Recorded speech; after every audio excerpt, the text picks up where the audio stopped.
So definitely a lot of focus on that.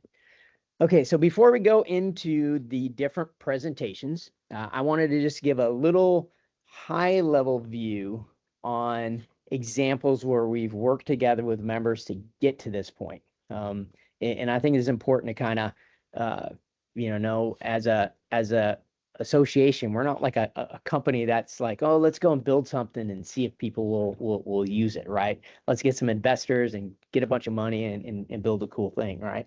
As a association, we take member dues, we have the board of directors, they kind of direct us on what we do, but we don't do anything without a member saying, this is what we want, right? So it's important for members to kind of step forward and say, hey, we would like you to go this direction. And here's I would say some really good examples where we've had strong leadership within the board and the member piece in general. So Cisco is the first.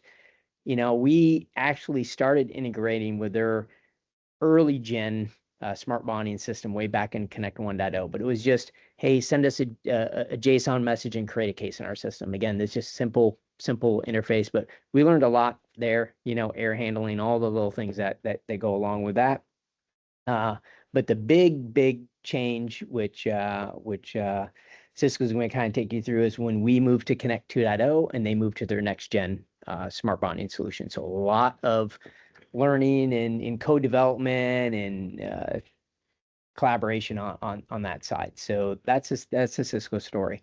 Then the middle one is really talking about the Salesforce story. So when we first started out with Salesforce, and again, I'm not going to go through the details. I'm going to let John kind of share his view of things, but we really, again, we needed the input of members on what should we create, how should it work, right? And of course, Red Hat had some experience with integrating to Microsoft, so they knew kind of what worked, what didn't, what they wanted to change. IBM certainly was doing a lot of integrations with different folks, so we had that baseline knowledge of do this, don't do that.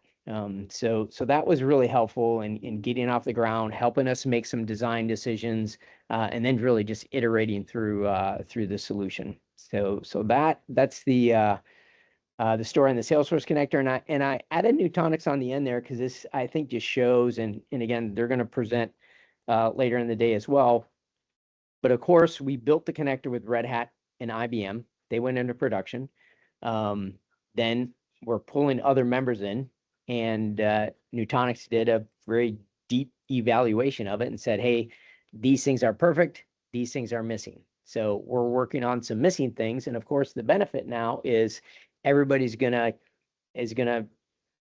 benefit from our working with Nutanix now to automate inbound flows or whatever the thing that they asked for. So the package and the solution just gets better and better and better. The more members we get on, the more features and functionality that we co-develop with members. So I think that approach to the connectors is something we can leverage quite strongly. And then I added Microsoft on there. I know you guys aren't live yet, but you definitely pushed us hard in the security space. So that was kind of the first board member that said, hey, we can't use this thing without all these ISO certs. And that was way back in 1.0. So that was a big journey for us. Obviously, the working with the teams on the Dynamics connector piece, proof of concept. And then we are part of the Microsoft Developer Support, which I would say is quite nice because that pushed us into GitHub. So we got some free licensing. We did all of our stuff in GitHub now. And then we got some Azure credits and stuff as well. So that's been helpful. And then the other thing that Microsoft has really been pushing hard is the support aspect of it. I talked to our guy that's kind of building the system. He goes, kind of similar thing maybe that you were thinking is, we got developers, which he said that's gas, and then you have operations, which is brake. So he goes, you got a lot of gas and you need to get some brake here as well. So that's really getting us to kind of look at, okay, what's the hardening of the systems with support aspect, what happens this, that, and the other. So I think that piece is really helping us solidify the solution. All right, so I guess this is the part where we need to introduce ourselves. So hi everyone, I hope you can hear us without any issues. My name is Witold. I work as a manager for Cisco Smart Bonding team. And today also with me, I have Jessica. She is technical project manager that works with me on smart bonding solutions. And with that, Paul, do you want to go through the first couple of slides or? Yeah. Yeah, I guess Yeah, so so. we're just going to go Alrighty. through slide 1 and 2, and then it's all you. So this is just reinforcing. And again, I talked about this entering this kind of section of the meeting that we've worked very closely with certain members, and Cisco, I'd put them right at the top. And again, we worked very closely with them in Connect 1.0, just creating cases in their system. I would say certainly there was limitations and known issues with that, and that carried over then into, hey, when we do Connect 2.0, these are the things that we need to solve. Connect 2.0, that's where we're at right now. That's really where we'll be spending the time on what we've done with Cisco on that side. But we know, again, we'll exit this phase where there's still some things that aren't perfect, and that will then carry into Connect 3.0. So the idea is, you know, the solution's never done. We want to work very closely with members when we have issues, so that we can kind of stay on top of it versus, finding ourselves with things that aren't working. So the high level solution from the TSANet side, before I hand off, is that whenever we do a custom integration, and this is something that we've learned also working with Cisco and working with our API and such, that it's very difficult to say um, everything's going to be exactly the same.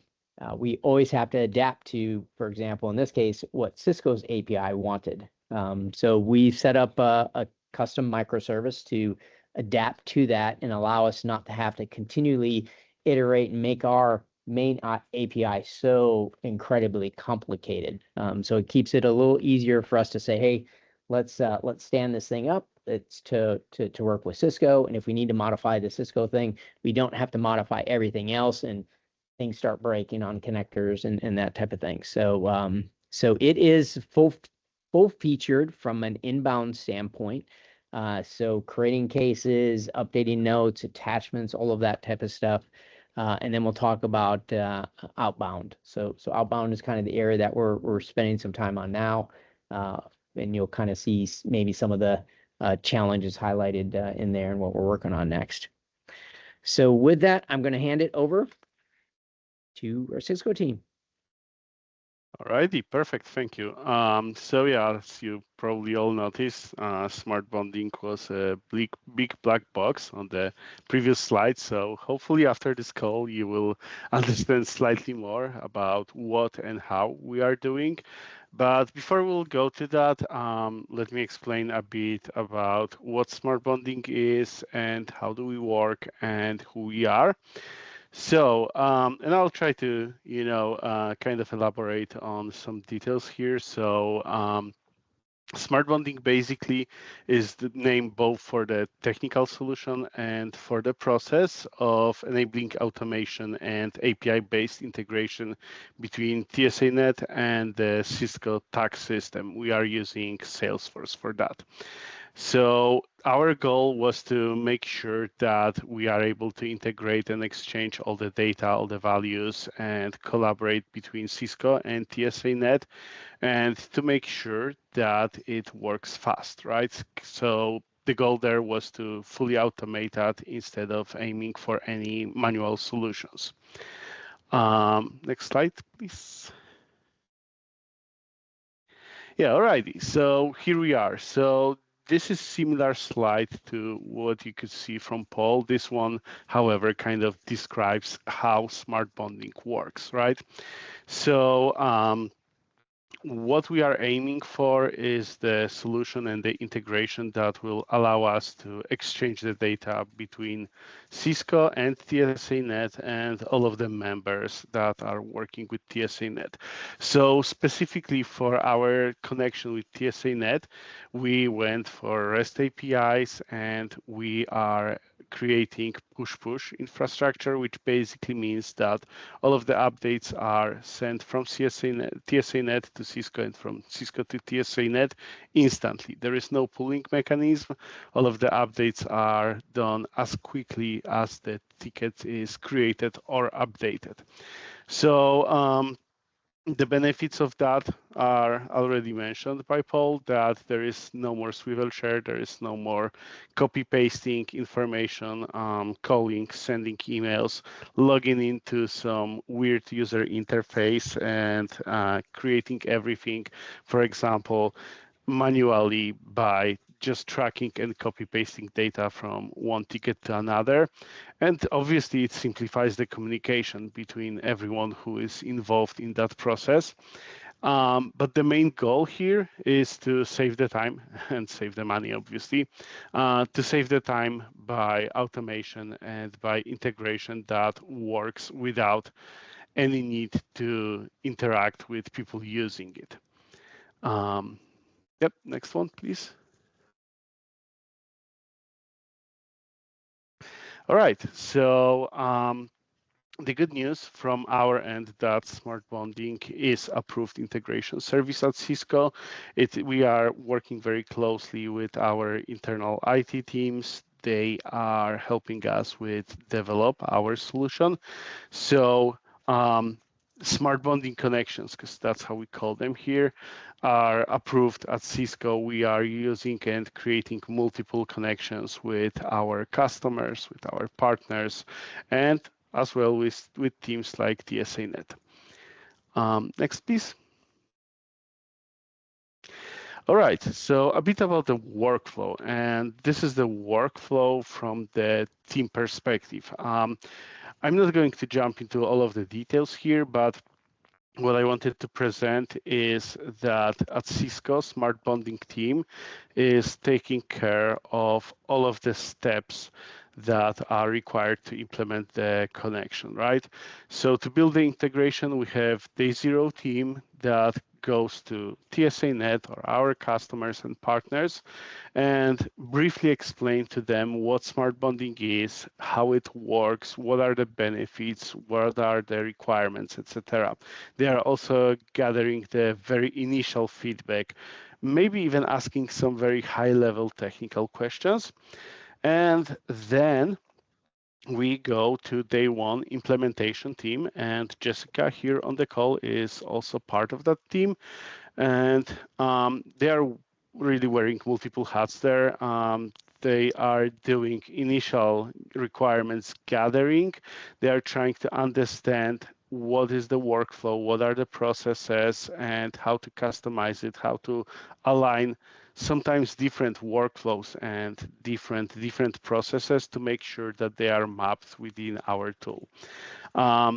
Then they are working on the technical solution. So basically they are developers. They are implementing and testing solution with TSANet, doing unit testing, doing end-to-end testing, trying to understand whether the solution works as expected, both from technical and from business perspective.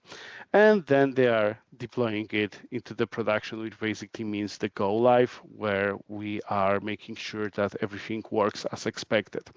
So the biggest advantage here is that basically there is a dedicated resource assigned to the project. You don't need to jump between multiple teams. You don't need to engage with multiple people. And the resource, in that case, Jessica, is basically our point of contact, and she's taking care of all of the day one steps. And then we have day two, which I could summarize basically by saying it's a support team, but in reality, it's way more. They are doing reactive support, but they are also working on proactive support. They are monitoring our platform and tools connected with our platform.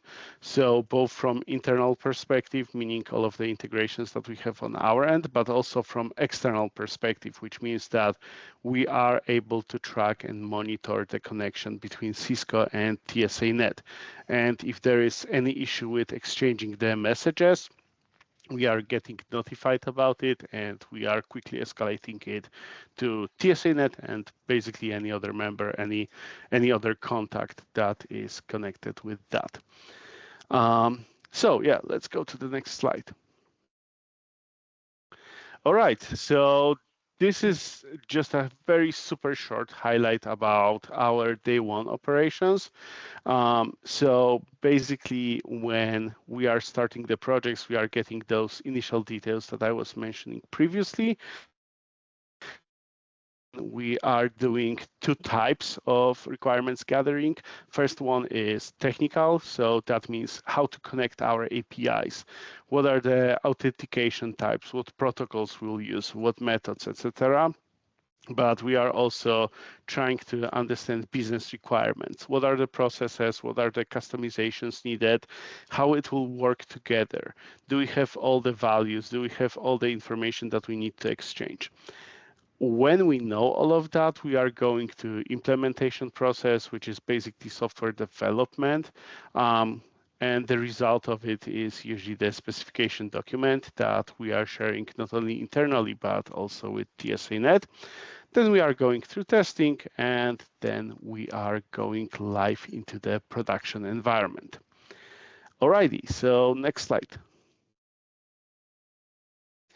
Okay, so here, before it will get a bit confusing, I'll talk about the inbound from Cisco perspective, right? So when a member starts the information exchange and it goes to Cisco Smart Bonding. So basically, we can create ticket directly from TSANet Connect to TAG. As I mentioned, we are using REST and JSON, and we are pushing all of the updates instantly between TSANet and Cisco. So all of those are done in real time. I mean, almost real time. I'm pretty sure there is like a second or two of delays because that's how API works, but it's almost instant, right? As much as technicalities allows us to be instant. We are also sharing attachments, which is basically file exchange. And I'll talk more about it in a couple of slides. We also implement error handling as part of the connections. So you'll receive a very clear details on how our tickets, our messages could trigger any error messages, and how we'll properly handle those errors. And last but not least, we are also implementing and enabling some bypassing, especially for entitlement. This is kind of custom solution, so I will not go into all of the details here, but this is also possible. All right, so let's move to the next step. And this is the challenging one, right? So the outbound solution, as Paul was mentioning, we are still pretty early in the solution. We are basically trying to explore and address all of the challenges that we had with the solution that we are trying to build. The long-term fix for that is to aim into full standardization of the payloads and all of the messages that we are sending. And I'll be honest, it is not that easy. And the reason for that is pretty simple, right? There are multiple members, multiple connections to handle. When on Cisco end, we are aiming for industry standard, and as the name says, the part of that standard is standardization of the messages that we are exchanging. So the features that we will still need to implement is the ticket creation, and I would say that this is where standardization is the biggest issue, to make sure that we can create tickets not only from TSANet and its members, but also from Cisco to TSANet.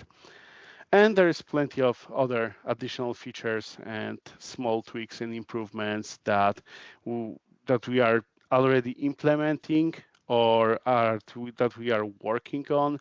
On the outbound, on the inbound, those are already implemented. But again, inbound was, I'm pretty sure that for everyone, inbound was the easiest part of the solution. So I would say, and highlight this again, that the payload standardization, the message standard is the biggest challenge here. And with that, let's move to the next slide. All right, so file transfer, right? This is the one that I wanted to very, very briefly explain here. So all different types of attachments are supported through our API. You can send file to us. Usually it is sent in form of encoding base 64, which is just a technical thing. So to simplify that a bit, you can send any file through smart bonding to Cisco. Now, what you will receive from Cisco is not a file. Our attachments are working slightly differently. What you will get from Cisco is web address, URL, that will be sent through the nodes, through the comments. And then if the end users will click on that URL, they will be able to access the file through the link, right? So this is the big difference between inbound and outbound files. You can send any file to us, but if we'll send file to you, you'll have to go to the link and download the file. So the reason for that is that we want to make sure that the users that are downloading or even viewing the file are authorized to do it, and that they are able to pass all of our security checks and everything, right? So that means that those users who will get the link we as Cisco will be sure that those users are authorized to see those attachments. All right, so let's go to the next slide. Okay, perfect. So this is the time where I kind of, on the very high level, try to explain to all of you how that works. And I guess if you have any questions, this is the best moment to ask them. Yeah, maybe one point of clarification. Sure. That I'll kind of highlight. You talked about the error handling and all that type of stuff on the inbound side. I will say that that's an area where we did work very closely with Cisco. So all of that error messaging is mapped then back into notes and sent back to the user. So if it's like, hey, this is an unknown end user, we give them clear instructions on what they should do, register a customer here, or, look for serial number there. Whatever is wrong, it's kind of translated into more of a human action that needs to take place. And I think that's helped us. For example, we've been starting to do the Nutanix inbound automation, and we're saying, hey, let's leverage some of the stuff that we learned from Cisco, that you need to do proper error handling. You can't just send error underscore 3 letters underscore something that the end users like have absolutely no idea what this system error is. It's got to be something that a human could take an action on. So yeah, absolutely. And this is something that we also learned that implementing that should be a standard solution for us. And as you said, not everybody would love to see some random letters and numbers all of the sudden appearing in the messages. So yeah, the human readable messages and errors are super important, because basically they encourage and they help the users to also try to fix issues on their end. So again, at the beginning of the presentation, we mentioned that we are aiming for something that doesn't need manual interaction from anybody else. That also includes IT teams. You don't need to open the ticket with them to ask what Cisco meant by this error message. You can see it right away on your screen. Yeah. The error message is one thing. How do you fast track if you have a customer or a technical contact that is not in Cisco's system, right? Because I think we will all face that, right? They want to open a collaboration ticket. They may be in my system. They may not be in Cisco's system. What is the mitigation for that? Because then you're essentially blocked, right? Yeah. So the message in fact, so he also talked about that entitlement bypass, right? So now with Cisco, the only thing that's required is that end customer is known to Cisco, right? And that'll error message back with a link that can be sent to the customer. They just click and create an account. So it's not a complicated thing, takes just a little bit of time. But any other issue like a bad serial number, or this serial number is not linked to this contact, or all the other types of things, it'll bypass that, still create a case, route it to the customer service team so that it's not a rejection on those things. Good question. In addition to case updates, are case metrics also passed across? So the case metrics, if you kind of think about what we're doing on the system, we're passing messages and updates between the two platforms, right? So when you look at metrics, that is for each endpoint, right? So in your system, you have a Salesforce case, when it started, when the collaboration request was sent out. We send messages back like when the response to that collaboration, but then of course your master case is tracking when is a final resolution. So we see the reporting and metrics and all that type of stuff to be something that would sit inside of your Salesforce. It would join our data with your data that already exists to do those types of things. Track like time to respond. Yeah, exactly. So we track the things we can track, right? Which is, hey, you sent a message over to vendor A, how quickly did they respond back? Then you've got messages going back and forth. Of course, we could track things, and we do track things like, hey, we haven't seen any activity in 30 days. You need to do this or we'll soft close it, right? So there's certain things that we can do in the middle.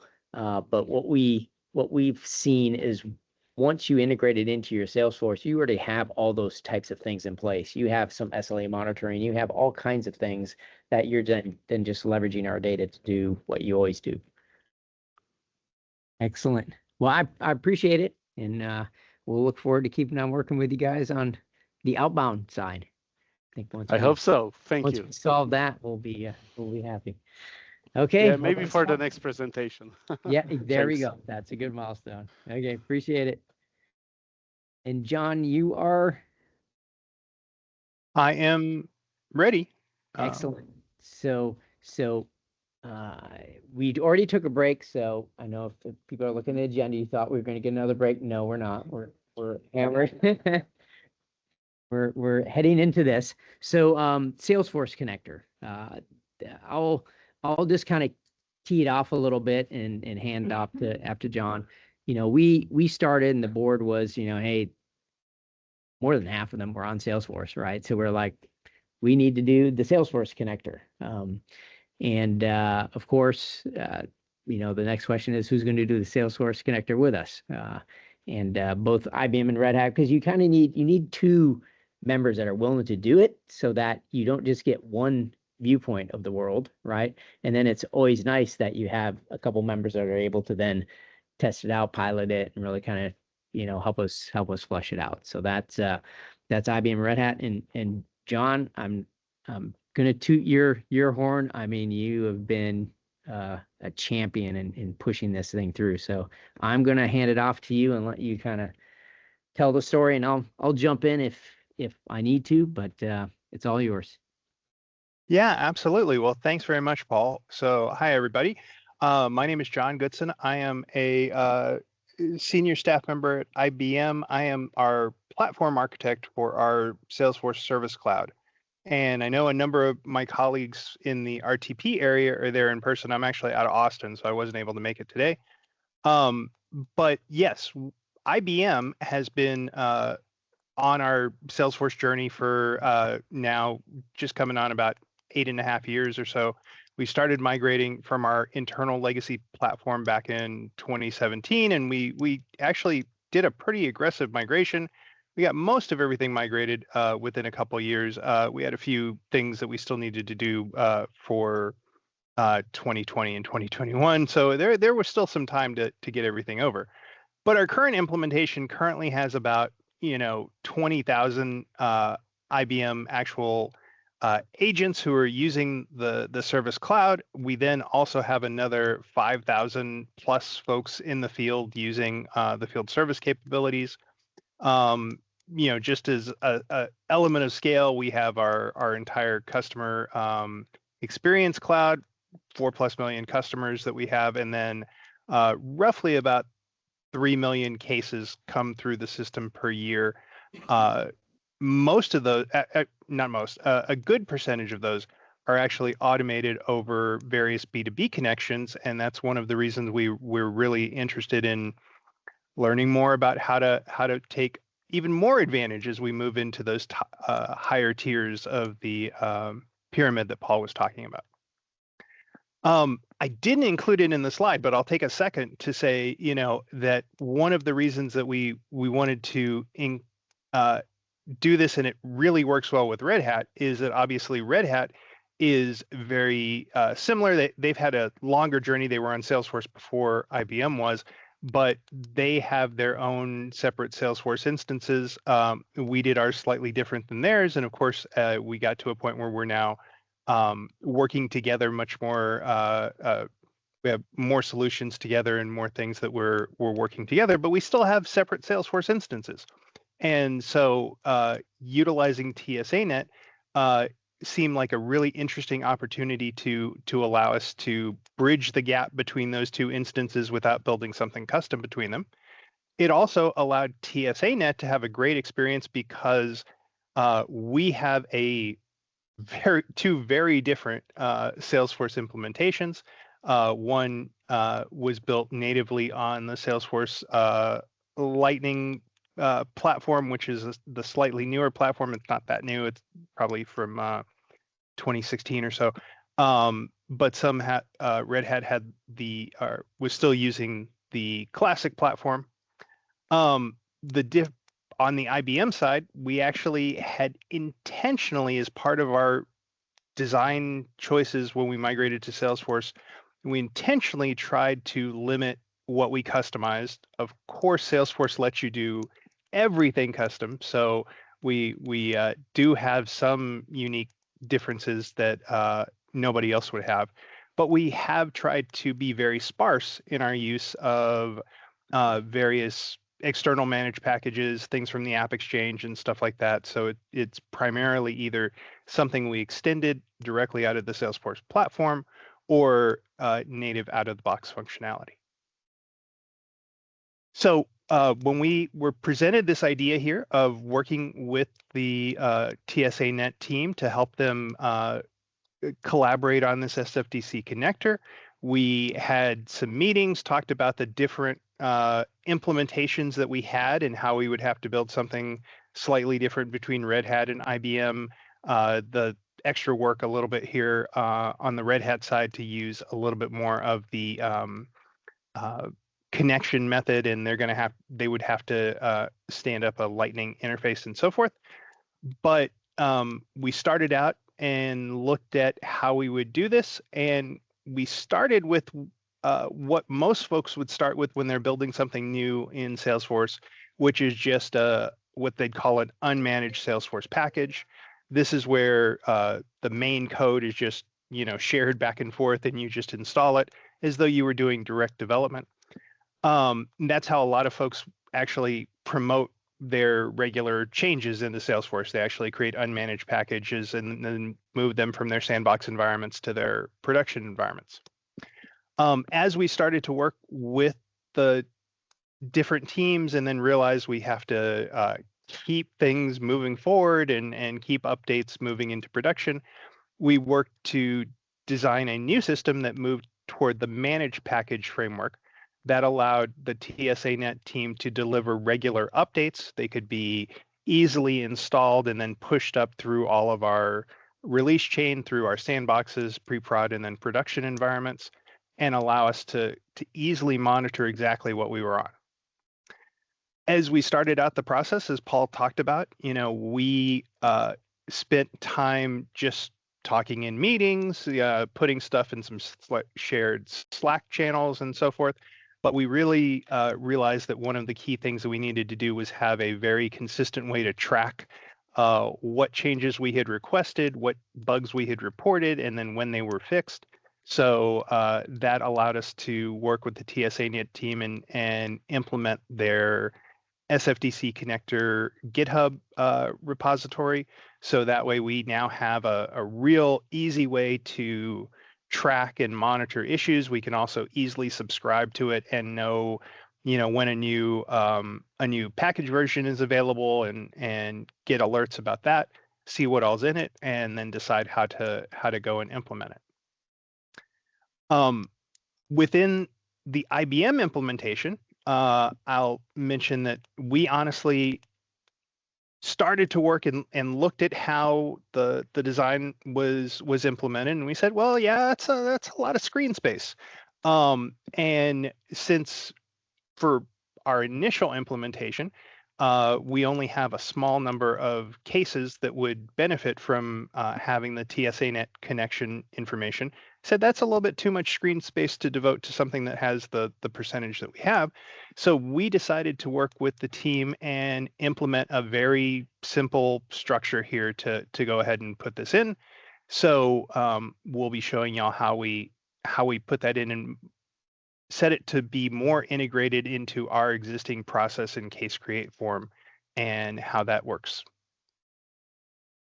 And I will comment, John, almost every member we've talked to since we've kind of made that decision, you guys help kind of push us to there, wants the same exact thing. Nutanix, yeah, we want it to sit elegantly within our existing case. It can't be this thing that's sitting out there. Dell, same thing when we did the demo. So I would say that was a pretty key decision that was made. Right. So we'll take a quick screenshot here. I will actually go through and do a little bit more of a live demo as well, but we're not going to do, an end-to-end and send something back and forth to people, because that's should be the same for everybody.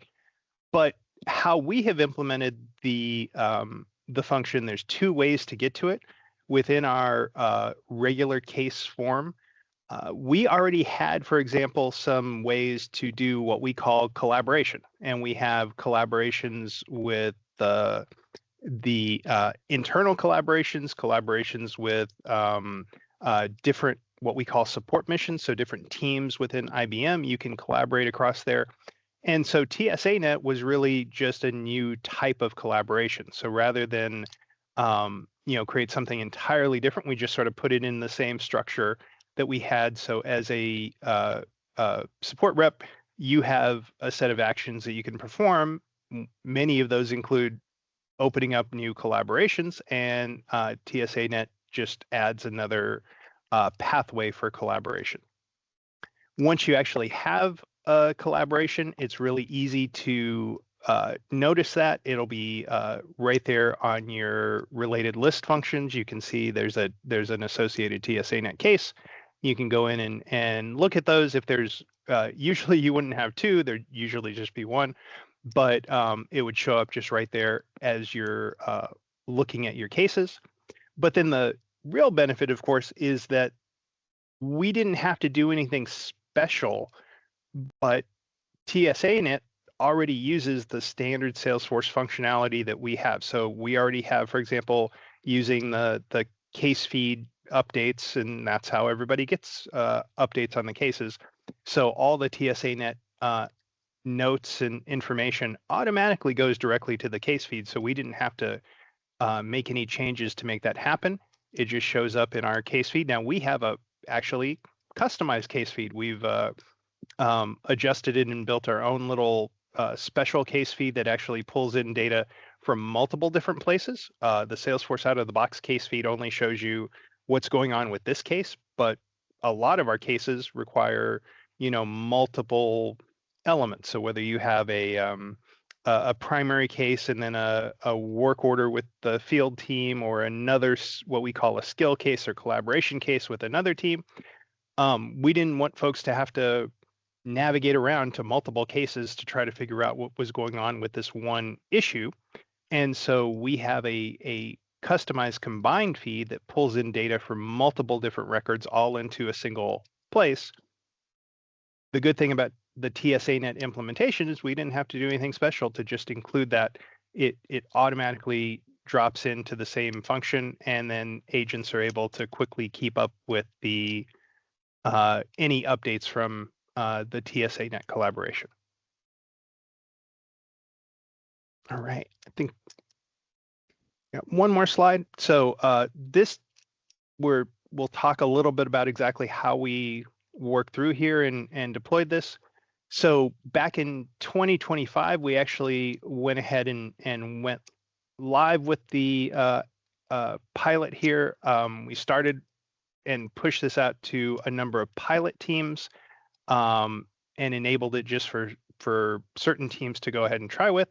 That was back in March of this year. During that time frame, we have been continuing to get different enhancements and fixes.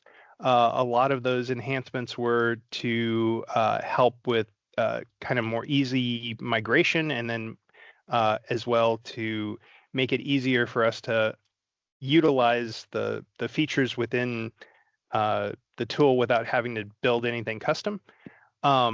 So the good thing about the way that the managed package works is that, as we identified here, we've had, I guess, 14 different releases.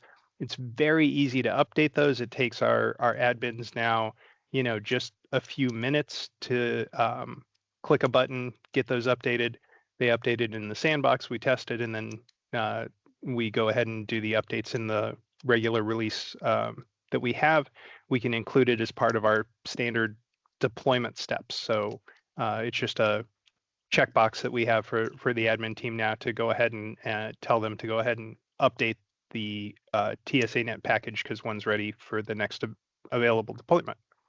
The good thing about it is that because we're using Salesforce managed packages, it makes it really easy to do backwards compatibility. So if for some reason, we can't upgrade to the latest version for another week or two because we don't have a deployment schedule during that time frame, then the existing package still works perfectly.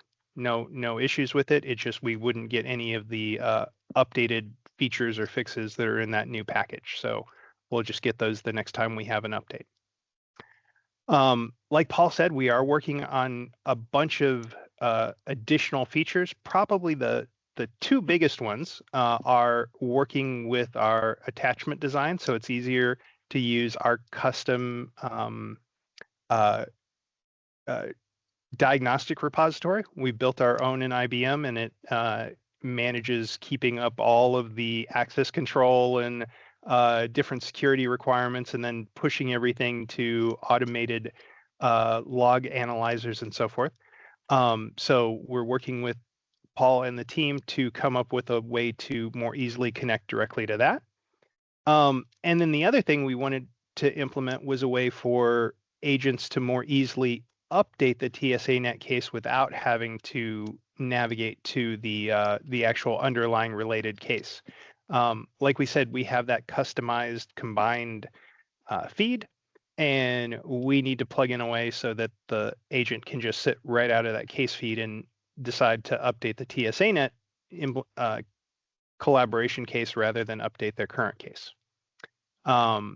The good thing is, with all of the functionality that the managed package has, that's actually fairly easy to do.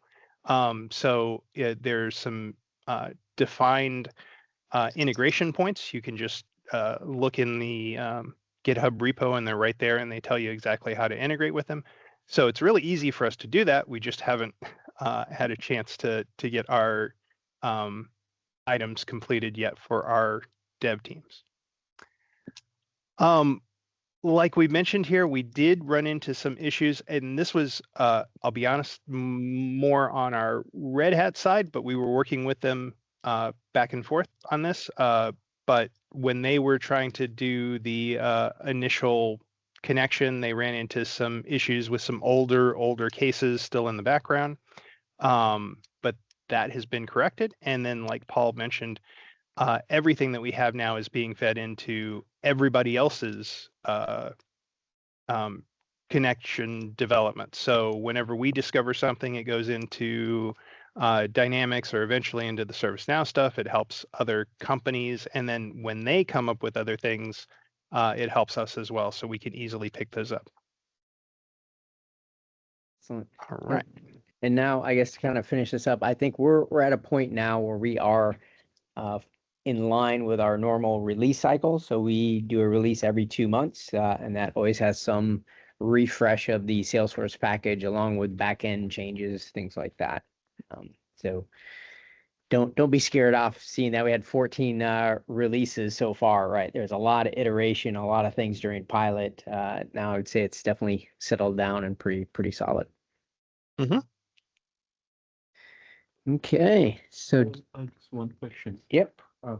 This is IBM and Red Hat Salesforce to Salesforce connector. Cisco has Cisco Smart Bonding, which is from Salesforce as well. So in this situation, what would a customer rather use? The one from IBM or from Cisco? Because it's connecting Salesforce. Yeah, so what the way to look at it is that it's just different methods of connecting to the messaging bus, right? So you're at IBM is still able to collaborate with Cisco even though they're not using the connector. They did a direct connection, or collaborate with Microsoft. They're using the Microsoft Dynamics. So it's not so much of a what's the best choice, it's what's the best solution for the given member, right? For Cisco, it was much more appropriate to integrate to their smart bonding because that was stood up. They had already, pushed that out in quite a few ways. So it's like, let's just integrate into that versus creating something different, right?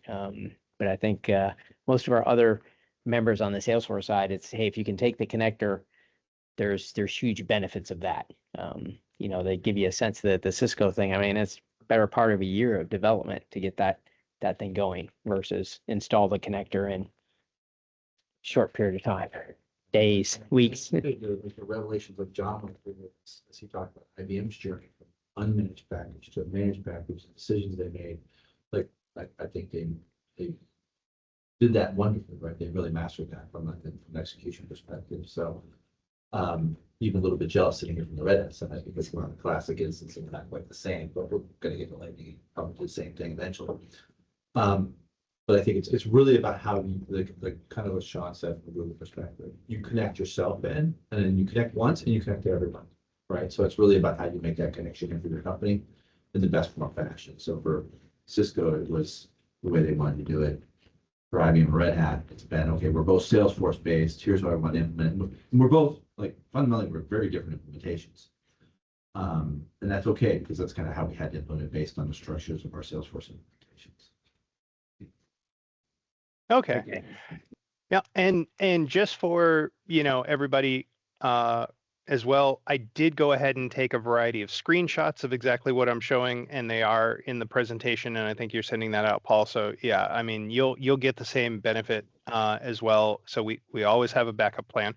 But just as an example, we wanted to give at least a little bit of the live demo here to identify, hey, this is how we worked it in as a relatively unobtrusive, as a part of the application.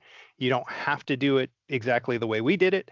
The functions that are there are just there for you, and you can go ahead and continue to implement them. So within our implementation, like we talked about, we have our particular case form that has some stuff that everybody uses.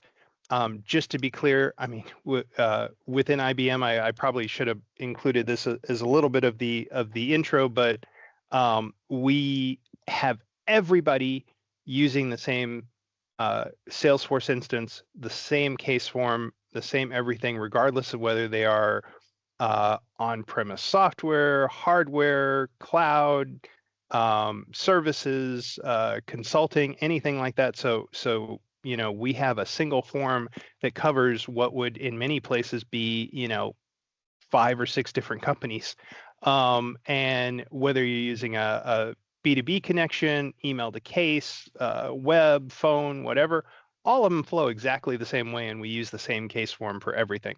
So that benefits us because we can make changes in one place and everybody gets that same benefit. It also has the extra benefit of making sure that we're doing things on a consistent way, so that no matter whether you're interacting with somebody over IBM Cloud or interacting with somebody using a Z mainframe or IBM WebSphere DB2, you're getting the same experience from support. the examples that we have here, like I mentioned, and the screenshot showed, it's really easy to go ahead and work the individual actions directly into action buttons. Right here, we went ahead and put both of the functions directly as action buttons, and these are enabled as pre-done buttons within the managed package. We just had to add them to our case UI here. Hey, John, we we have one question in the room. Oh, sure. So for all of your partners, John, do you require that they engage in this way? Whether you're working in an OEM capacity or if you just have a mutual customer that needs support, if you have your partner needs to engage you, do you require that they go through TSANet, or do they log those tickets straight to at the IBM, support site? What is your guidance today on those types of different engagements? Oh, that is an excellent question. I will be very transparent and say that we do not require them to engage with us in a specific way. We actually, personally, I would love to say, yeah, everybody should use exactly just one way, but we have a wide variety of different partnerships, different arrangements with different companies, probably with almost everybody in that room. And I would say everybody probably has a slightly different bent on some of these. So we enable this function to completely support the integration of the TSANet Connect directly into our Salesforce Service Cloud platform. We want more folks to use this, but we absolutely do have other mechanisms where people can interact with us. We have custom connections, for example, to Cisco and Lenovo and others as well, but we wanted to start to move toward this standardized format more and more, and that's why we wanted to implement this function. And I have one final question, sorry. I can add to that. Oh, Actually. okay, yes, thank you. So we have connections and relationships with like 500. So we've got big clients that are sending work to us where we require entitlement to provide the service, or we're not going to accept it. We have other clients that, send us whatever they send us, we're going to work. We have work that we send out to partners, to vendors. In some cases, it's a strategic partnership. In some cases, you saw that John said we have like 5,000 field agents around the world. Sometimes those are vendor partners where we don't have, that critical mass. And so we're sending work to other people. And then we've got like collaboration with partners as well, like you're seeing here. And so, sometimes it depends on what entitlement is required, who's sort of dictating the terms of the relationship. How big is it? We have a threshold sometimes for establishing some of these more robust connections. So, and we're constantly reevaluating that. So we're going through a process now where we're taking in some of this with the new capabilities here to update our architectural standards that say, based on the use case, this is the tool that's appropriate for that use case. So it's a mix. That's very nice. Now, one more question. If a partner is engaged in this way, does the customer's entitlement supersede that entitlement or that severity level in that we select when we send a collaboration request? Right. So if I open an S1, are you guys going to respond within, whatever that customer's SLA is or SLO, or does it default to, whatever is dictated on the TSANet site? So I can probably answer that. So it depends a lot between which model you're using, right? So that bottom certified and hey, we just met each other in the customer's prem, there's a TSANet addendum that everybody kind of signs that says, here's how we'll respond to each other, right? But of course, it's based on customer entitlement. So it could be, you just sent me a sub 1, I'm going to respond to you in 2 hours, but this customer just has next business day support. So we'll assign an engineer tomorrow morning, right? Solution support, that's when you can really dial that stuff down, right? So you can say, hey, we're working on this joint solution. It requires this SLA. And by the way, we're exposing that to the end customer as well. So then you could kind of match that. Because I think that's Ex- there's an assumption that they're going to get one response time. We want to make sure as we're messaging this, that we are really clear with customers on what they should expect throughout the process. So that's really helpful. So to go along with that, how is TSANet passing that entitlements? So if we're opening on Microsoft's Elite membership and I go to Red Hat, but Sally at AT&T is really the customer having the issue, how do we get her entitlement? Not only, I know how we get it, but how do we pass that so that her entitlement is also valid? Yeah. So I think each vendor still has their ability to define whatever support they want towards their end customer. Because it'd be Sally at AT&T, they not only get, 2-hour response, we'll send an engineer on site, we'll do all kinds of, whatever exciting things you want to add to, your marquee customer. So I think I fundamentally think there's two ways, right? There's one, Sally has an entitlement, we just cross-check it, but Sally's entitlement against it, which we've seen sometimes in our business models. The other option is if you're in a custom solution group type situation, I can just treat everything as premium.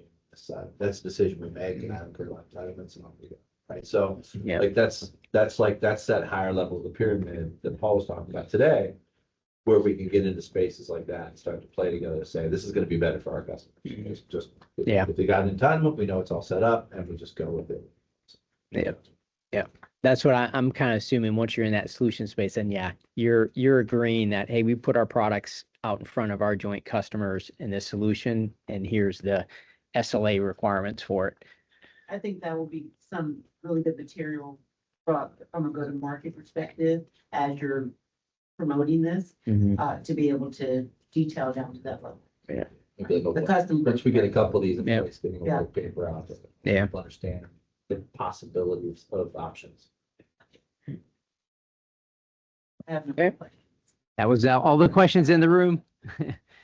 Okay, no worry at all. Yeah, no, those are very, very similar questions to a lot of the things we asked when we were implementing this. So for example, and there are, like we were talking about, a lot of different interaction models.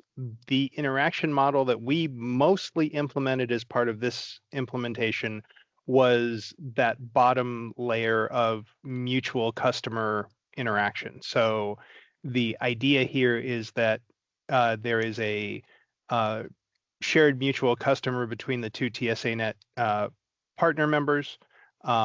We have a case on the IBM side. The other partner has a case on their side. Doesn't really matter, that we know the details of that particular case, but on our side, we would have a case with the shared customer, whomever they are. And so the entitlement that we have, the responsiveness that we have, is whatever entitlement that customer has for the IBM product or service that they're engaging on. And then we are collaborating back and forth with the other partner on, through the TSANet connection, and will either push or be pushed roughly at the same level that we're already entitled for the customer. So whatever kind of urgency the customer has, that's how quickly we'll be working on the issue and moving forward.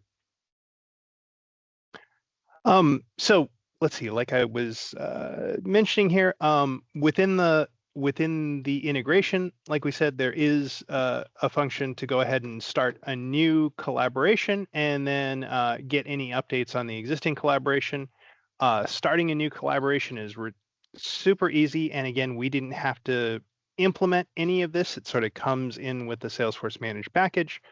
You can go and make a web service call out to find the appropriate company, whether it be Red Hat, or I can put in Microsoft, regardless of what function they're working on. So some of these might have different ones to choose from, depending on whatever I need to interact with. But we can include many others as well. So I'll just highlight some of the folks that are there that we've talked about. So again, Cisco has different ones if you're going for different types of support and things like that. When we interact with somebody, again, we get exactly what they are requesting us to proceed in order to get a new case created. So there is some information displayed here. We then pass in the information that we have about our existing customer, and then we can provide all of the information that's required on the other members' end. So this particular form is automatically customized to what is required from the member that we're collaborating to. We don't have to make any changes to make this appear within the IBM Salesforce UI, and it's just a matter of when any particular agent starts to create the collaboration, they'll be required to fill in whatever the required fields are and go from there. Once we have a collaboration case, like we said, you can easily see the updates within the case feed here. So for example, I can tell that all of these things, and this was a test case, I obviously can't show a real one here. We went testing back and forth with Paul and different users here, but we can see all of the information that's passed back and forth. It just shows immediately into the case feed, and we can see all of the details. But if I don't want to just find it within my case feed, like we said, you can go directly to the TSANet case related list, get exactly the information that was passed back and forth in that particular case, and it has all of the details ready to go within here if we ever need to reach out and say, hey, Paul, or through TSANet that there might be an issue. We have all of the details on the TSANet side, including the exact TSANet underlying case IDs and details so they can find it on their end. Like we said, there's multiple ways to do all of this, so you can decide what way works best for your implementation. This is the way that we've done it so far on what we'd call that mutual customer collaboration element. As we continue to work with the TSANet team on building up that more solution support or the partner support, those may look a little bit different just because we'll have a different interaction between them when we get the case started, but everything should be ready to go. I'll add on the administration. We have one yeah, question. Sure. I want to know if that engineer name listed here is an authorized person. That looks like it might be a fake. Who is this Paul Esch guy? No, he does a lot of things. He wears a lot of hats. I do have a question. Okay, one more. A real question. One more question. When you're receiving a collaboration ticket in, did you do your acknowledgement directly from this interface? Or did you have to go and select that in the email notification? Yeah, so the question is on the inbound, and I could probably answer it two different ways because I think we're going to show the Nutanix item as well, right? So currently for inbound for IBM, they require an existing case, which then they just match that up within their system and send an auto acknowledgement. When we talk about Nutanix, we're going to talk about the flow we created to actually create a new Salesforce case, link it up, automate that message coming back. So what if IBM didn't know, like we want to do a collaboration, but IBM didn't know it's coming? They wouldn't have a case to match it up to? Their inbound form requires. It requires it. Case. Have to have the customer open case, then you can use that and collaborate. Yeah. So it can collaborate, but the customer has to make two steps to start. It's Okay. Yeah. Right. Yeah. And again, that's on that bottom tier, right? That bottom blue tier, because it's like, okay, these are kind of escalations. Once you move up to solution support, you would expect that it would flow a lot different. Okay. Yeah, absolutely. And yes, we are definitely looking at taking advantage of the new implementation that we have what you've done with Nutanix to see if we can help to make that process even easier for the customers. But absolutely right now in the the way we've worked for a long time is that the customer needs to have a open IBM case, and then we'll automatically connect that up. We do recognize that it is easy enough for somebody to put in a case number that, you know, maybe is not the right one, or doesn't have, isn't currently open, or something like that. So we do have a process that we put in. Didn't require any huge amount of effort, but what will happen is we have a designated TSANet administrator team. They're available to handle any issues or things like that. So if we do have any failure of matching an existing case, if it doesn't match the company name, or isn't open or something like that, or isn't entitled, then we immediately send that information off via a Slack message. So we can obviously, you know, easily connect from Slack over to, or from Salesforce over to Slack.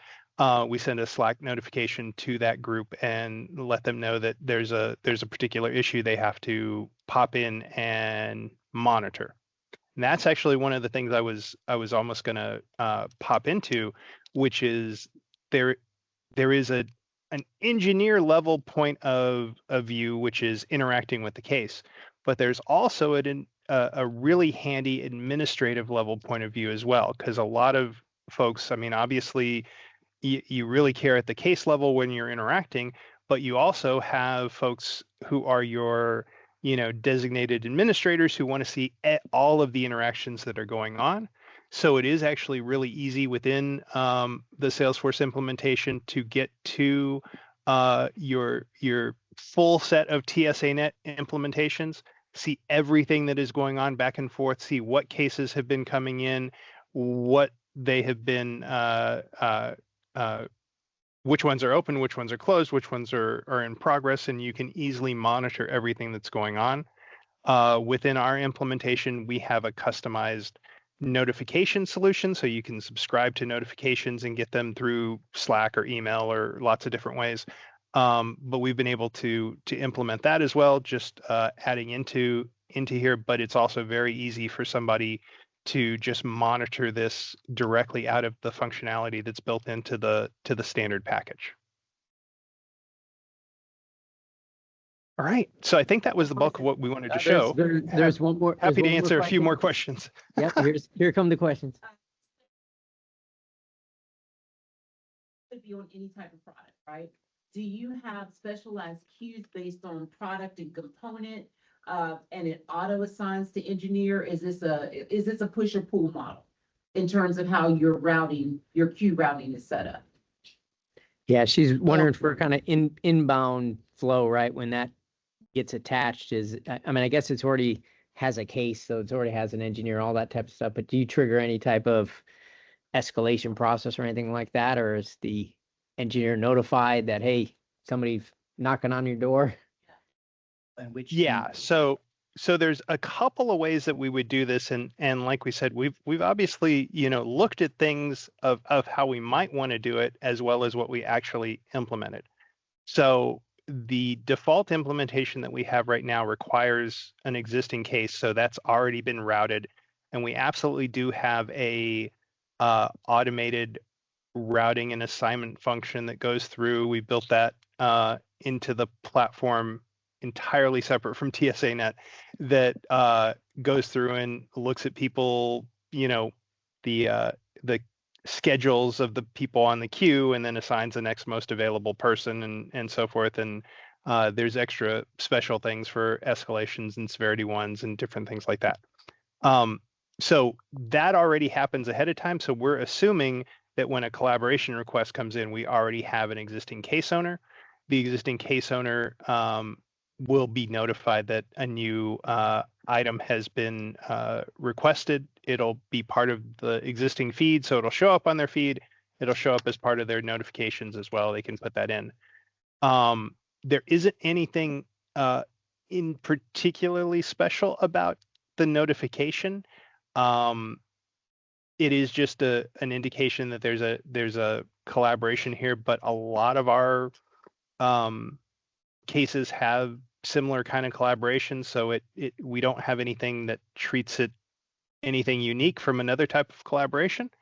I will say that we do have our TSANet admin team who, like we said, is monitoring all of these interactions. And if they see that, you know, nobody's responded to this in a short amount of time, or if there are some potential, you know, for escalation or issues here, they would step in and make sure that the people who are working on that particular case are aware of, you know, larger issues or whatever might be the case. We could go ahead and with the functionality that's in the managed package, like we said, automate creating a case, given the information that's being provided over there. But then the actual case would just be, like we said, a regular case with an IBM. So it gets routed and assigned and associated with somebody just the same way that our other cases would. If we go ahead and go into that fashion of creating cases over the thing with the new request, you know, it just have that information directly when we assign them the case to the initial engineer. Paul, you may have to repeat that. I didn't quite catch all of the question. Yeah, Scott was just kind of reiterating that, you know, how it would work is it just plugs into whatever process you currently have. So case to case, it's just gonna, you know, and certainly you could set up workflows like, hey, this is a TSANet case, we want to assign it to this level engineer. So you can certainly, you know, assign and alert people, do whatever you want. Mm-hmm. Okay. Any other questions? And I guess folks online, I did unmute I did allow you to use your mic. Sorry about that. I guess the system locks you down. But if you want to come off mute, if you have any questions for John, please do so. Paul told me I could sit here. I didn't actually take a seat, so just yeah, take so. My name is Seth Hopkins. I'm a senior manager with Nutanix support readiness team. So my team handles all the partner relationships from a support perspective. Most of them are like our OEMs, our hardware partnerships like Cisco, Lenovo, Dell.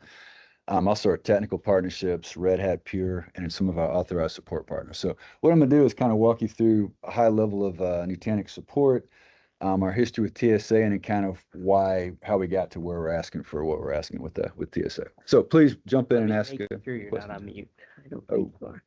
Nope, you're good. If you can't hear me, speak up. So Nutanix, we do follow a 24/7 global support model. So we have theaters located throughout the globe. All those are global theaters, except for Tokyo. That is a regional that supports Japanese language. And every center owns a block of time. So if you open a case now, it'll go to Durham. If you open in a few hours, it goes to Mexico or San Jose.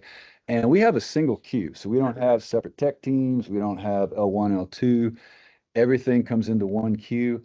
And we do route skill-based routing. So if a case comes in, it's a networking issue, it tries to match an engineer with those skills. Hardware tries to match a hardware engineer. If it doesn't, it'll just get assigned to whoever's available. So I kind of give a little bit of that background because as we're looking, you know, for partners, we want to make sure it's as seamless as possible. And we do put a premium on support. We've had a very high NPS score for the 10 years I've been at Nutanix. And for this model, we do try to have a single touch point. So whoever gets the case, they own it to the end. They have different ways to engage engineering, senior experts, whatever on the backside. But we want to try to keep it seamless as possible for the customers. Most issues, as you know, will interact with another company, right? So we may have a Red Hat Nutanix issue. Jesse and I talked about many Lenovo Nutanix issue. So that's the kind of piece of it where we kind of got with Connect 2.0 to try to make that, again, so the customer's not going from us to a partner to another partner and back to us. So in case we've been a TSA member since 2011. I think we've had someone on the board for most of that time too. Jason Longpre is my boss. It was Deepak before him. And our Paul mentioned our Elevate program. That's our partner ecosystem.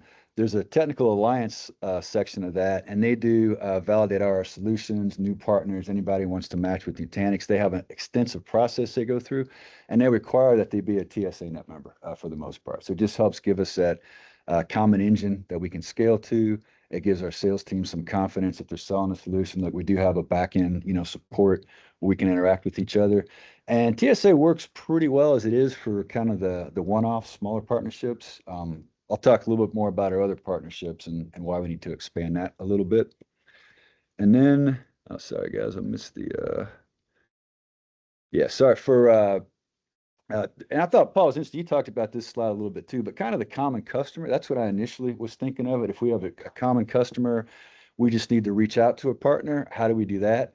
But as we kind of go up the chain with certified partners and even strategic, like we talked with Lenovo is kind of one of these, how these came up. Our traditional OEM model has kind of grown and evolved where we have different sections of it. And just opening a cold case isn't always enough. We want to make sure we're getting regular updates. So that's when we kind of pushed Paul and team for the updates, came from that.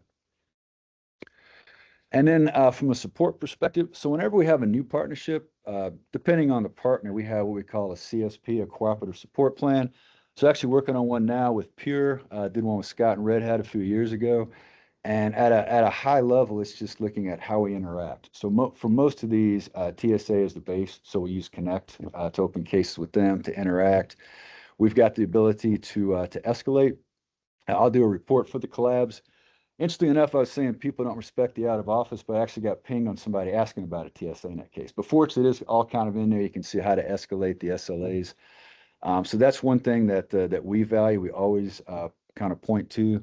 And then on top of that, as we build the relationship, the higher the volume of cases, the more the interaction will kind of build up from there.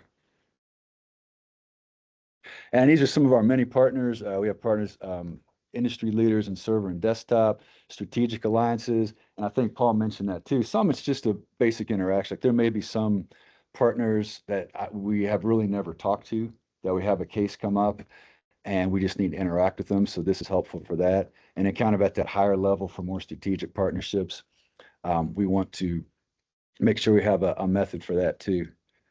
And OEM slide, this slide's a bit clunky, but what I want to say is that the biggest one we have is our OEM partners. So when we started in 2015, Dell was a kind of our first partner, Lenovo soon after, but they were the single point of contact. So customers would call them and they'd engage on the back end through Nutanix. And as we kind of grow and evolve this, we have different offerings, and now customers are able to go to the OEM directly and also Nutanix directly. But we still have a lot of common issues. And we've done a couple of integrated systems, actually with Cisco and e-bonding. We did that for a couple of years ago. A few years before that, we had one with HPE. And we really don't want to keep doing that. Like every partner, another collaboration, another tool, another system.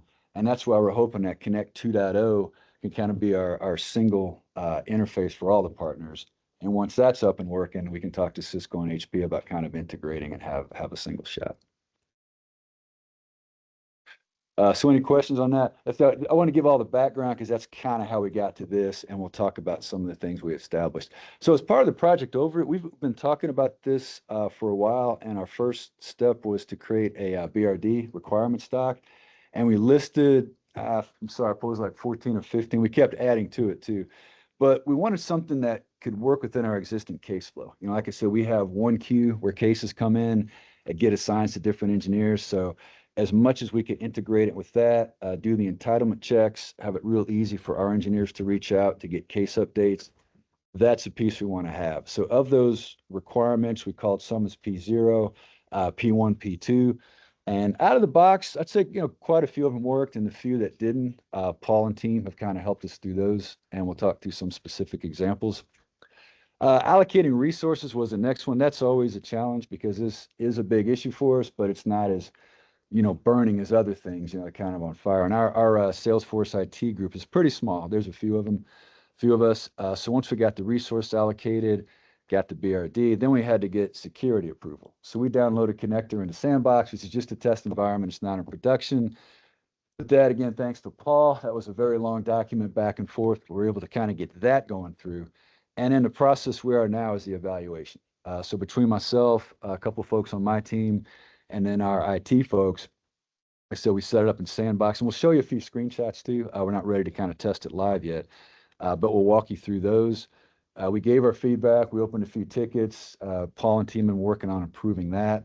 And then the next steps, once we kind of get everything we need, we're going to do an assessment. Here's the number of hours it takes, and then hopefully go live with that, deploy it to production. And then once it's gone, we'll do extensive testing with our team. And then from there, we'll talk with some of our existing partners to see if we can migrate those over to this connection. And interestingly enough, it sounds like Cisco's already doing it too. So the folks that we're working with the e-bonding team, we want to make sure it has all that same functionality. And like I said, hopefully move it to a single source. So we're not talking to Scott and Red Hat a few years from now. We can just have that one single shot of truth and do it. And by the way, we talked to Tracy and your team about their implementation.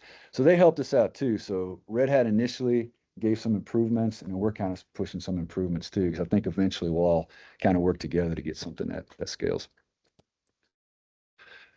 So this is what our Salesforce view looks like. You can see at the top, it's got all pretty standard stuff, the case information, the feed on the right. This is going to have all the case notes, the emails. You can kind of scan through there, get a quick look at everything. The details is going to have the specifics. And this is the key part for us too, because our customers have different support levels. So as we get a case coming in, we want it to align with that customer support level. Again, kind of where Q works, we have one, but it'll look at who's on shift and then look at the priority. So if it's P1, mission critical, 30 minutes, we got to get it assigned. If it's production, P2, I think we have 4 hours or 2 hours or so. So it's a little bit longer, but we want to make sure that it does align with that, because we want to wait as long as we can to get the best resource, but want to make sure we get SLA. So that's one of the key components we want to have. And working within that system. So if you can see on the right, that's a little bit smaller. We have a partner collaborate button. How we use it with our current partner. So we want it to be, again, as seamless as possible. If you guys have ever managed support engineers, the harder it is, the less likely to do it, right? So have it all in the same shot. In fact, we even automated an escalation email. So you don't have to go over here and hit, go to Outlook. You can just do it all from here. So that's a level. But to make sure we get adoption, I think that's important. So within this, we hit the partner collab, and we're still working on the fields, but we want to make sure, like I said, it has the contact information, who's opening the case. So if we need to go back to the partner support engineer, we can do that. Customer information, whatever the entitlement is, we use a software serial number, so whatever you guys might use. And we want to have that description of the problem too, and also what the partners do. So if Jesse's team sends a case over, we think it's software, here's why. That helps our engineers get up to speed a little bit quicker. And Paul, jump into if I'm leaving anything out, man. Had a couple cups of coffee, man. I'm flowing. Anyway, so the configuration notes, we do want to have for the case correspondence, all the notes and the feeds are in there. And as you can see, this is from our testing. So Paul kind of set up a TSANet Connect company we can send from. So we tested opening case from there. What does it look like? And then we opened the case. And you can see they're all Divya. She's one of our testing people. But you can see that is in the feed there. So that's important. We can go and see that. And then they also have similar custom object for this customer correspondence. I think that's what it's called. But we created a flow to allow that to be updated as well. So. And this was important because we initially tested, it was updating in a place that was kind of foreign to us. So again, we want to try to get it in that flow as much as we can, try to simplify it. For us, if a customer calls us, it's transparent to everything. And maybe that we hand them off to Red Hat, but it's not. That's one of the big complaints I get too, particularly with our OEMs, that I have to go to them, re-explain the problem, and go back to you. So I think having all this in the same feed just helps us get information right at their fingertips. And then the quick link. So attachments, we actually don't transfer attachments with our current 2-case integrations, but that's one of the requests that we get. If we can share log files and stuff, there are some other considerations, making sure the customer's okay with that. But any type of attachments that we can share, it will come to our case attachment section. So with this, if a customer opens a case with us, attaches whatever log files, our engineers know where to go. They can quickly access it, review it. And again, we can do our work as much as possible without having to ask the customers the same question. So if we get to where we can get that from whoever had the case before us, just all the easier for the customers. Because that's another complaint. I get, okay, I ran those logs. Yes. All right, let me get it again. Let me email to you. So I think that's going to, again, help for that sense. Do you have anything to add on that? Am I missing, simplifying that?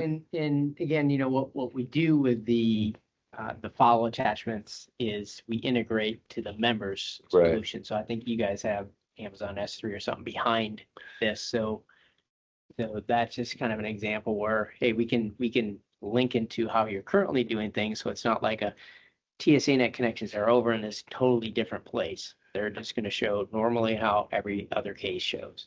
Right, right.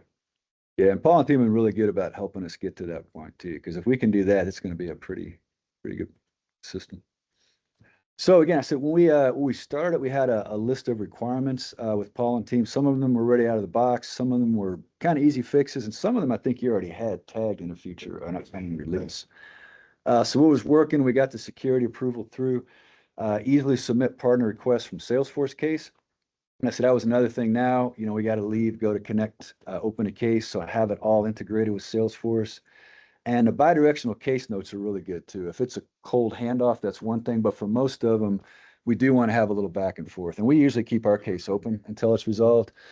So if we hand it off to Lenovo and you guys are troubleshooting hardware, we don't have to ask the customer. We can see, hey, replace the disk, everything looks good. Then we can re-engage them. So that's something we want to make sure we have. And then the notes showing any custom case and feed. And all that's good. And the things that are missing that kind of the frowny face is a little harsh, but the automation for inbound request, out of the box reported dashboards, and the integrated SLA and escalation process. So we do reporting on all those. Like I have a number of reports that I look through, but for the current integrations we have, like with Cisco and HPE, there's a real easy identifier. So I can run a report based on those. When we meet monthly or quarterly, we'll talk about the cases we're seeing, look at the resolution rate, look at the older cases. So we'd like to have that view with all our partners. We can just drill down and say, oh man, we've got to collab with, I keep picking on Red Hat, looking at Scott, with Microsoft or whoever. It's been open for a couple of weeks, so we can have a look at it. So that's one thing that's Paul's working on them.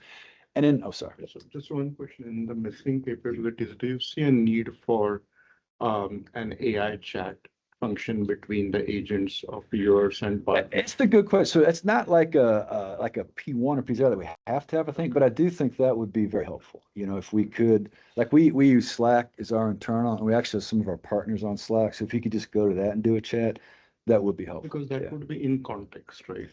In the context of a case. Right. Instead of communicating, it might be. And it's helpful too, because some things we'll see, like if a case is handed off, maybe a couple hours to get it assigned. So that engineer's off shift. So by the time, if you have a text, it's a little more real time. So, yeah. So that's for that too. Yeah. Yeah, right. We connect our external Slack. We can add external parties, but it's a whole process, and it's like I said, it's not integrated within the current system. Yeah, I think the way you kind of look at Connect is there's a pipeline between you and the other partner, right? So whatever data you want to send through there, that's fine. You could definitely use AI agents inside of your CRM to be sending knowledge articles or whatever you wanted to send through there. So yeah, your AI is making you use it harder. You can track it. Right, and I was just wondering if it should be part of the TSA Connect platform itself, the capability. Yeah, we try to avoid AI, the platform at the moment, because there's so many regulations that each company has that are unique at the moment, as we're all kind of wandering and figuring out what exactly AI means, right? But maybe, I think once it's at a pace where it's not something different every 3 months, I think we probably then look and say, what do we do? And I do think there'll be kind of two ways of looking at AI, right? One is AI in the edge, right? So your AI, which we have nothing to do with, right? Again, you have all that stuff, and then you're just sending messages through our interface. But then there probably is some AI use cases in our middleware, specifically on like exception handling, I want to route to this company, so I think there's some things we could do there to make it something like our tooling. Rather than between members. Yeah, and I was just wondering whether Nutanix saw the need for it. Yeah, that's a good point. Kind of our approach with this one, we wanted to see like, what do we really have? What do we need to get it up and running and have the functionality? And we plan to keep building and growing on top of that too. So I think that will be helpful, but it wasn't something we identified initially that we had to have.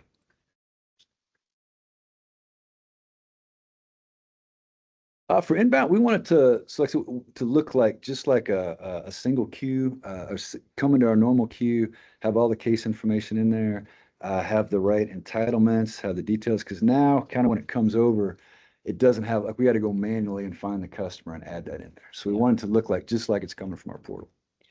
Yeah. It shows up more TSA. Yes, it shows TSA Connect, and it's got everything in there, but it doesn't necessarily match the customer's SLAs, and it doesn't have the customer. So I'll see an engineer take the case and email it to Connect at like no, not go. So that just so it's like I said, have that same. You're looking at the same thing.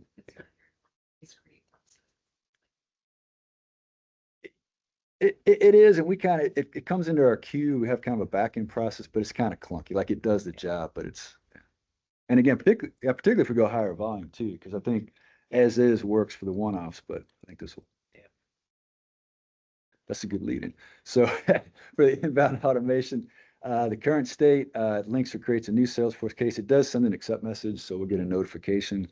But the future state, we do want it to be created with the conditions defined in the flow, and we did kind of spell those out, the fields you want it to have, what we want it to look like, and do that entitlement check too, which can be a little bit trickier. Now, with one partner, we don't do the entitlement checks either. We just get it and kind of do it on the back end. And that's one thing we kind of want to wait to see how Connect 2.0 gets before we evaluate, updating existing systems versus improving that. With our other partner, we do have the entitlement checks. That's kind of a joint solution, so it's a little bit easier. But that entitlement piece is something we did talk a little bit about internally. Do we want to do a check and reject it? Do we want to have it go to a default queue where we're checking it? But we do want to make sure we have that entitlement check come in, not only make sure they're entitled, but to make sure, like I said, we get the right service support level. Because if it's, mission critical and we don't know it, we may be a little bit slow and not getting them what they want. Yeah, and this is with the case flow. I think we're still kind of spelling this out, but this Yeah, is. I can kind of talk through this a bit. So what we did on this inbound automation flow is we created a flow, and you can say it's got a bunch of default stuff that we're doing, right? So there's some stuff that's just going to come out of the box. But then the idea is we give you all the fields, the triggers, everything you need to be able to modify this. So you can see, where it's going to create a case if some conditions are met. So then you could say, well, I'm going to create a case. I want to link the correct account and contact. Right. I want to do an asset lookup, make sure that's entitled. So you can do all these checks as part of that flow. And of course, spit out error messages, maybe create a case to this queue instead of assigning it to an engineer. So the flows are pretty powerful in Salesforce. We know not everybody's going to have the same exact business process. So we're going to give examples out of the box that just work, but then expose the other things that you need to do to, do a search for your serial number on your asset.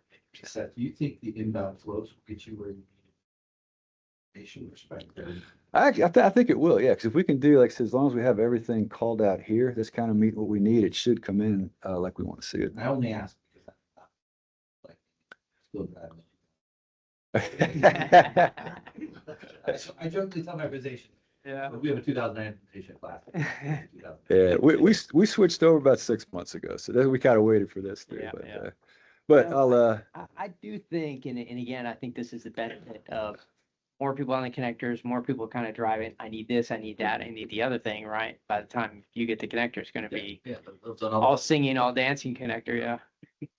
Yeah, I do think that's what we share with Paul. Like a lot of stuff we're asking, everybody's going to need. So it's not. We have our own nuances, but for the most part, yeah.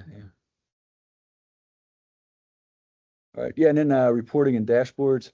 So do you want to talk about that, Paul? So the starting in version 1.6, right? It's the latest package. The object does have a default report assigned to it. You can see it's got a join to your Salesforce case. So we'll call it the foundation is there, but now what we're going to do is work with Nutanix to kind of create here's the types of reports that you should be looking at, right? Time to respond, time to resolve, the things that you would want to be able to then filter on, well, how does this look on a collaboration case versus in general, and maybe a dashboard or two. And obviously then that'd be part of the package. You could take that and, well, that's 90% of what I want, but let me, modify this, that, and the other. So like we don't have everybody getting requests to their report department to start from scratch. Yeah. Time to escalate too. The escalation's an interesting part too, because it is helpful to be able to just reach out and kind of hit a button to escalate. Like now we have a page with all our different escalation contacts. So if we can do that through TS, I think I'm jumping ahead, sorry, Paul. There's a escalation Yep, process. you- At current state. The escalation process. So if you go to TSANet Connect, it has like I think a general escalation contact.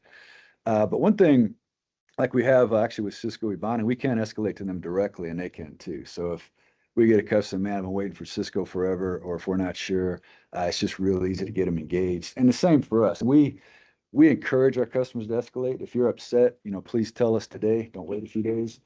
So I think having that automation part of it is really gonna help out with that. And I think this is similar to the path that we went down with attachments. So Yeah, it is. it'll start first with the integrated members, because of course you can't do anything automated unless you're integrated. And then we'll just start to see, okay, how does it work for Nutanix, right? How do you press a magic button and it just does all the right things in their case? And then we'll take that method and say, okay, Red Hat, how do you do it? Microsoft, how do you do it? Yeah, because today it basically gives you a text instructions, Yeah. which of course it's call this number, do this. Engineers just want to press the red button, some magic happen on the backside. I mean, we've all developed the red button already, right? So it's just integrating into this. Yeah. How does everybody Yeah. do it, and how do we do it Yeah, together? yeah. Right. Yeah. Yeah. But I think that's one thing I'm looking forward to doing, and the SLA piece too, like we talked about. So whatever our internal SLAs are for that customer, we can line up. All right. Sorry, man. I thought I had an insight. Any questions for me or feedback on that? Okay. I have a question on the report. Yep. So we're discussing as we implement this, we're creating TSANet object in our Salesforce platform. So is all of us creating the same object, or we have the same fields regardless? That's a great question, right? So the TSANet Connect object is extensible. What I mean by that is it's holding both your outbound collaborations as well as your inbound collaborations. So there's a set of fields that are defined and just default, but then there's ability to add custom fields. So you add your custom fields for someone to send you an inbound. So then those would show up on your inbound. And as you make an outbound collaboration like Red Hat or what have you, you may have to add some field to those. So you'll see those in the data package, right? But and I don't think it would be the type of thing that you'd want to report on Microsoft's custom fields, right? It'd be yours, right? Right. So that's where my next question. So when you create this object, you're sending me a report type. It's going to be created as well, right? Based on your base fields, I guess, Yes. right? Yes. And then that's what your report's built on, and then we just run from there. Exactly. Okay. Exactly. Okay. Yeah. Yeah. Yep. Makes sense. Yeah. Okay. Yep. And so that's all part of your package. Exactly. Okay. Yep. All right. Thanks, everyone. Thanks, Paul. Thanks for the feed. How much effort did you spend on this to get this work? What's that? How much effort did you spend? Oh, quite a bit actually. Yeah, it was it's internally it's difficult too to get the resources, go through we're a small growing company, so still have steps we got to go through. People get pulled away from other priorities. So I guess it was a long time, but if we had been more kind of focused on our end, it may have been a bit quicker. It's probably, I guess, like 4 or 5 months overall, but the actual work was less than that, I guess, just getting the priorities. I would say this, the more people come in and iron out the out of the box managed package, the easier it will be. I do the right. If you're the 5th or 6th, 7th one, it's gonna be a lot easier. Yeah. Less and less time, right? For you to try out, you said 4 to 5 minutes. Please. Yeah. So there was a lot of back and forth. There was stalls on our end. We had other stuff. The actual testing, once we got it set up, we probably tested out for a couple of weeks. We were able to bake it. Yeah. Once Gave our feedback to and, Paul. and obviously I don't see all that upstream. What did it take for you to get me that Salesforce admin, right? Yeah. Because once we have the Salesforce admin, then it's like, get me a sandbox. Let's get a 30-minute call. We'll get this thing up and going. And then from there, it's really fast. Yeah, a couple of weeks. I should have been clear for that. See, all the other stuff was on our end, just getting the people, getting the resources, other people got. Let's try it out. Good performance. Yeah. Yep. Thanks, Yeah, everyone. no, and I guess give you a sense, we had a member that just went to the GitHub. we didn't even work with them at all. They downloaded it, installed it in their sandbox, and was like, "Hey, we'd like to use this." And I was like, "Oh, you just did that all by yourself, huh?" Yeah. So everything's there. What we see though at big companies is there's a lot of what needs to be in place before anybody works on anything. It's business case, it's security thing, it's all this type of stuff. And then finally you got the resource to install the thing. Yeah. Okay. All right, thanks, everybody. Thanks for the chair, Paul. Yeah, and maybe I'll make just one last comment before we pivot over here. Because Teresa, we had to call with the Cloudera team, right? And I think their assumption was that they're going to have to do a lot of work, right? Because they're liking this to, okay, we've integrated to Jira. We know what that took. Let's get ready. We're gonna have to build screens, build objects, do all this type of stuff. And then we got on the call and said, it's just all there. You install it, and it's gonna do all that stuff for you. They're like, well, that's nice. So I do think the hard work that went into creating the first package and iterating it 14 times with Red Hat and IBM is going to benefit everybody. Okay, so last item here before lunch. I wanted to just do a quick little taste of Microsoft Dynamics. Where's my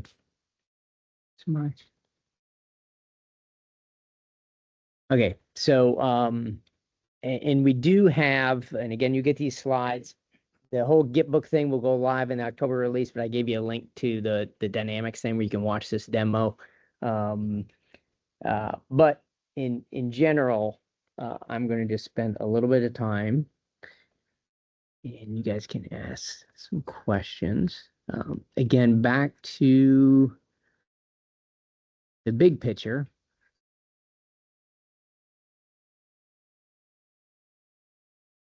The Dynamics connector was built exactly like the Salesforce connector. So in Microsoft language, instead of a package, you create a Power App. So you create a Power App, it has its Dataverse, it has its screens, it has all this type of stuff. And then you connect that into your Dynamics environment. Of course, it could stand alone. It could probably plug into Teams as well, right? So this Power App is quite powerful then, right? It's you attach it then into your Dynamics with what they call a dynamic solution. So what we've done is we've developed the Power App. We've also developed the Microsoft Dynamics solution, which of course has a lot of the things that you heard about the Salesforce. It has the flows, it has triggers, it has all this type of stuff that you can use to configure it versus let's get a Microsoft developer now to work on this, right? So that's kind of where we're at. Let's see. Let me go back to.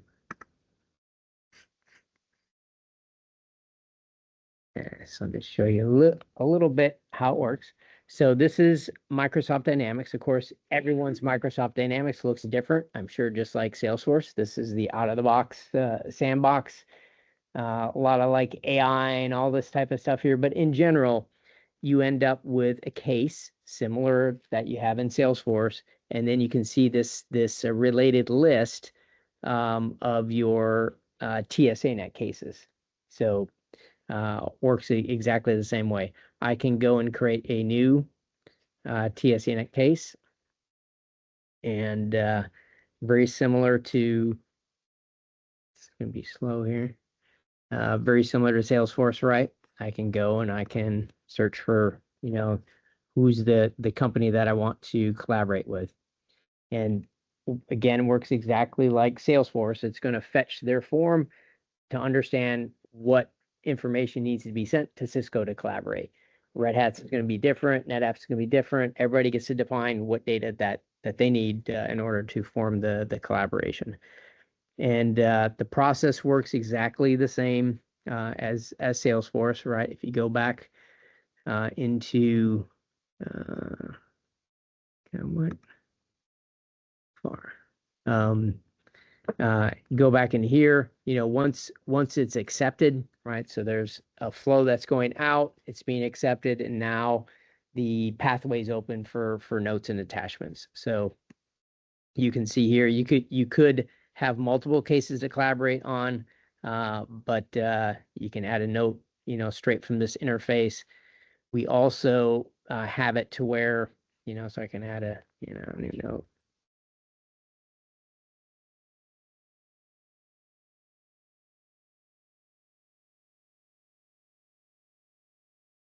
So then that is going to be sending the new note out.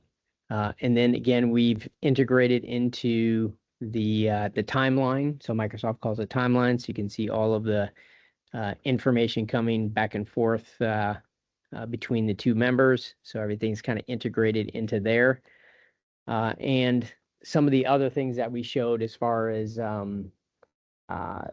some of the flows and things that we did for the Salesforce package are available here as well. So, for example, if you receive, if you go up here, where's so I can add a note straight from the timeline, and that can be pushed out also through TSANet. So you could send basically a private message to the vendor, or you could just say, hey, whatever I'm sharing with the customer is going to be shared with the vendor.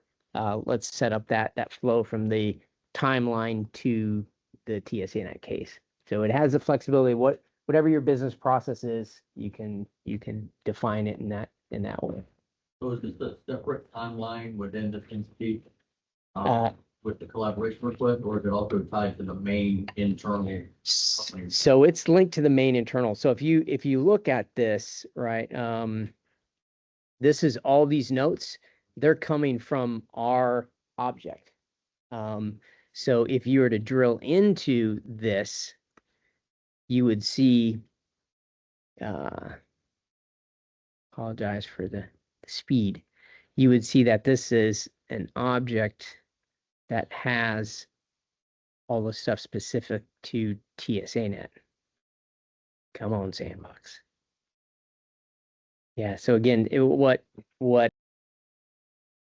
code was, hey, here's the Salesforce object, but then everything that's here's a TSANet object, but everything that's happening here is also being presented to the end user within the Salesforce feed, right? And in this case, the Microsoft timeline. Let's see if I can, and again, same way, I'll just kind of show you, so it's giving you. So here's all my TSANet cases. Remember, John said, oh, it's a nice way that you can go and see what's every single collaboration that's happening with every single vendor, right? And of course, then this would be exposed in the Microsoft reporting space, right? I think Power BI is all connected into this type of stuff. But the bottom line is all your data is here, right? You can see everything that's going on. And then if you drill into one of these, here it goes, right? So you can see, if you want to say what's just the things that are being exchanged between this vendor, yes, that is a separate feed.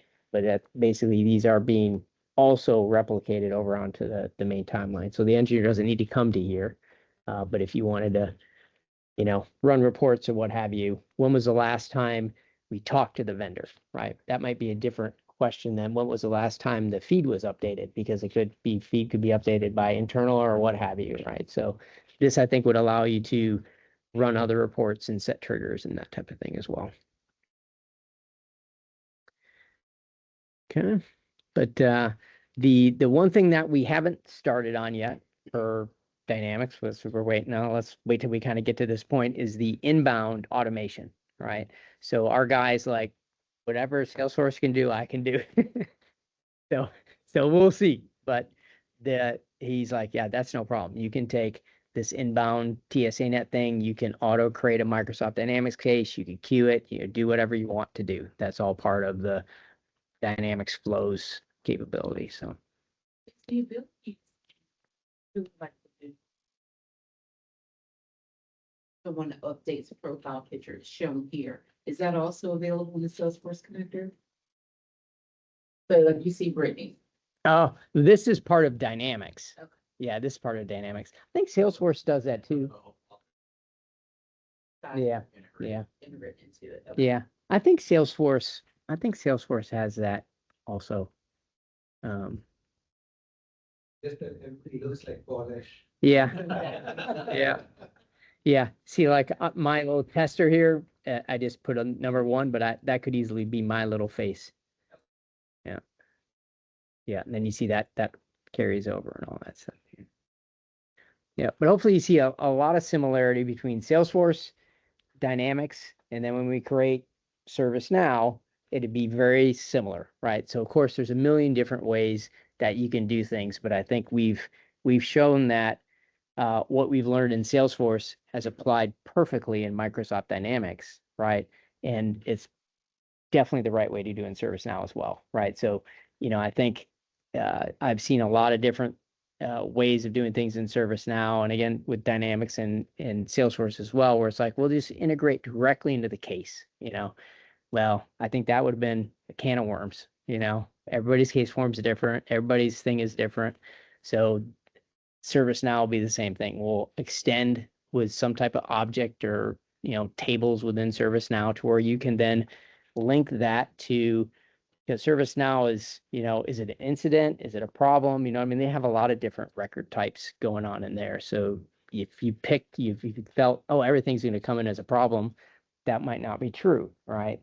And then they have customer service and ITSM. So it's a very broad approach to it. So I think we want it something that, hey, it can work for somebody that's using the customer service thing because they want it to link to this record. It can also work for somebody that is doing a service on a SaaS thing because they're just tracking incidents and those types of things. So having it. I think this opens up a very interesting possibility